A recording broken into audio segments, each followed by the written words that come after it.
tutorial daw guys kung paano ko yan ginawa. Guys, madali lang talaga yan kasi nasa Google. Halika, sundan nyo lang tong step na to.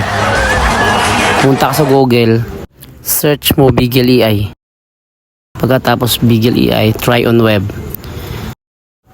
Tapos pumili ka kung anong gusto mo dyan para sa akin sports. Then add photo, upload, photo library. Then click mo yung photo mo kung anong gusto mong photo. Then create. Antayin mo lang yan guys. Pagkatapos save. Then open. Then share kung saan mo sisend sa akin sa kapatid ko sa Telegram.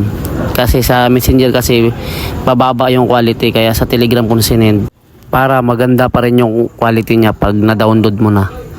Yung nakalagay na watermark na Bigel AI dyan, pwede natin takpan yan, i-edit lang natin sa CapCut.